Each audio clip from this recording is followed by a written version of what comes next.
Bedtime, I'll show you where you're sleeping.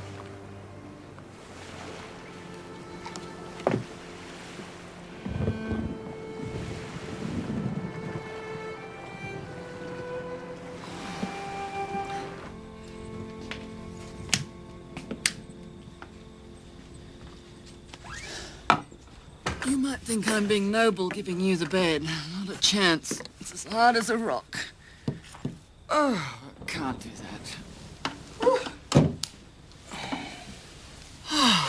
What's the word for someone who's very drunk in America? Plastered? Off your face. Total. You're plastered. Blasted.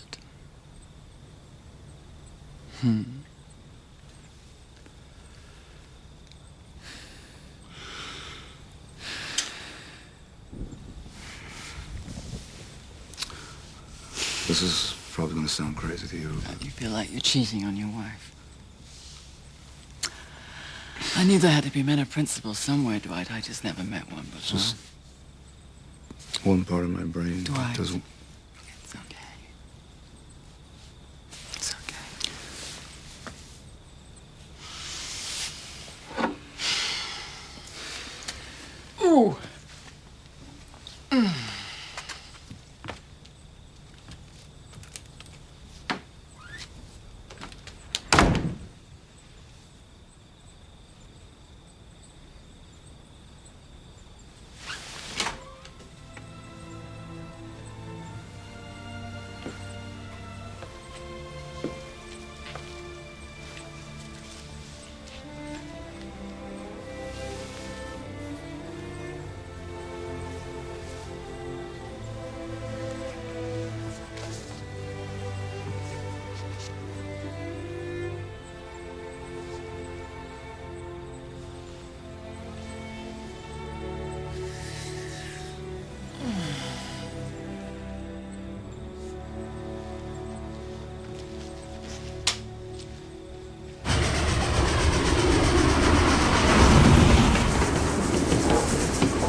Back to the real world. What do you do? I own a small travel agency. It seems there's nowhere much to travel to these days. I mainly do nothing. So if you're at a loose end, give me a call. Well, your government's got me on a pretty tight schedule. I would like that.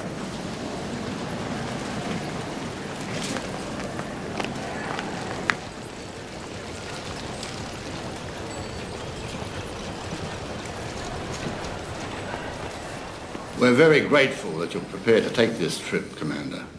Thank you, Prime Minister. I guess I have my questions. By all means. Okay, let's suppose life can continue up there as it is. Selection? It will be brutal. Criteria? Young, fit, intelligent, resourceful, fertile. There will be as little favoritism as possible, Commander. Ken and I have already ruled ourselves out. I guess I'd like to request an assurance that none of my crew be replaced. I think if they're going to be survivors, as we only hope there will be, I would certainly want every one of my crew to be amongst them. You have my guarantee. I also think if Lieutenant Holmes here is willing to put himself at risk by accompanying us as he is, I think that guarantee should go for his family. That's not a condition that I've requested, sir. I think the lieutenant and his family would meet your selection criteria perfectly, Prime Minister. You have my guarantee on that, too, Commander Towers. I am very grateful, sir. Well, that's it. Oh, Commander, Cabinet has decided that you're to be promoted Chief of Naval Operations under Admiral Cunningham, with the full rank of Admiral. Congratulations.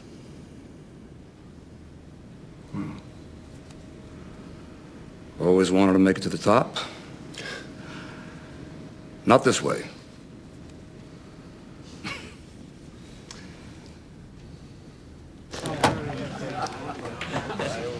Thank you.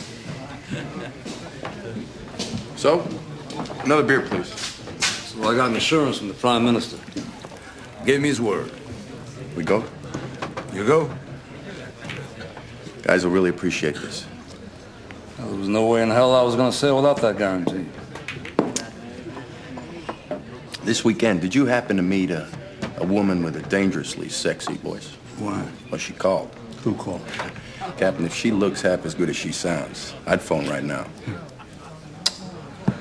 You know, we got 1,000 things to do if that boat's going to be ready on time, Neil. In that case, I'll call. What's your number? She's not your type. Why don't you pay the check, huh? Okay. I've been underwater 6 months. Every woman's my type. Keep the change.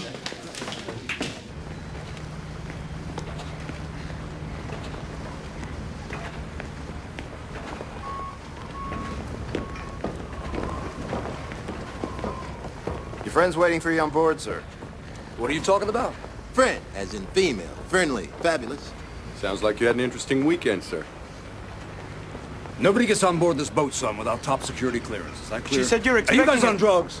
I mean, maybe we should all just jump off the planet right now, all right? Who is responsible for educating these dingbatts? Because you're proving out to be a major fucking difficulty in my life. And what we have here, as you can clearly see, watch your back, is the nerve center of the entire operation. This area is manned 24 hours a day.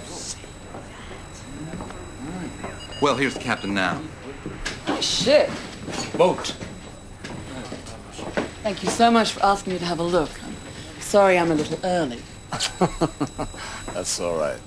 Miss Davison is the sister of our Australian liaison officer, Lieutenant Holmes. Sister-in-law. Sister-in-law, that's correct. My apologies. I'm just going to show Miss Davison the rest of the boat now, Chief. Yes, sir. Neil? Right this way, man. These are my quarters, so to speak.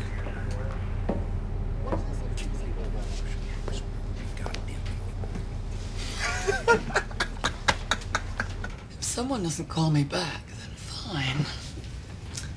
In this case, I thought there was a little more going on than 2 ships. Sorry, boats. Passing in the night. I wanted to. I just got a big boat to get ready here by 0400 hours tomorrow. I just spoke to your chief, and he said everything here is under control. He said if you were gone for 2 days, you wouldn't even be missed.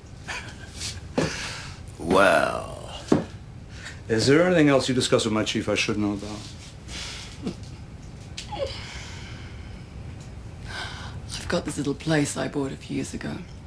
So if you like fresh strawberries, solitude, and the sound of surf at night, you could do worse. Mara? Sorry, it was very insensitive of me to barge in like this. Bon voyage, mate. Whoa, whoa. Where are you going?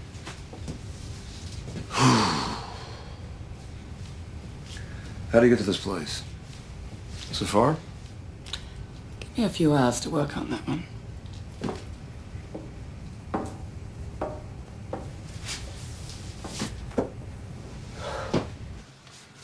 Yeah, Moira.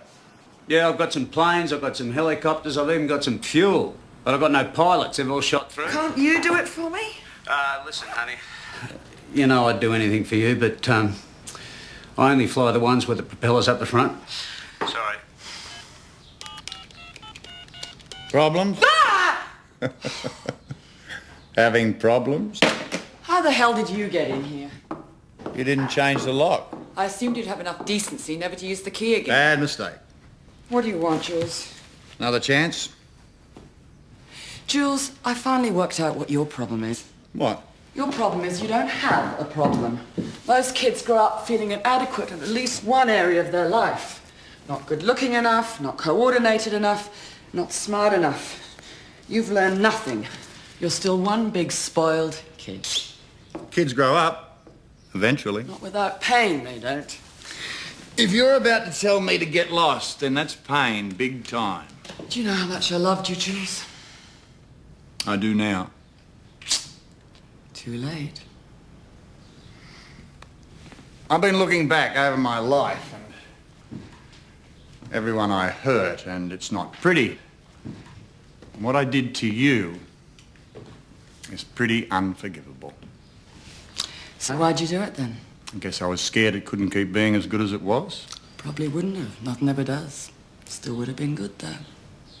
I understand that now. I understand a lot of things now. Jules, it's too late.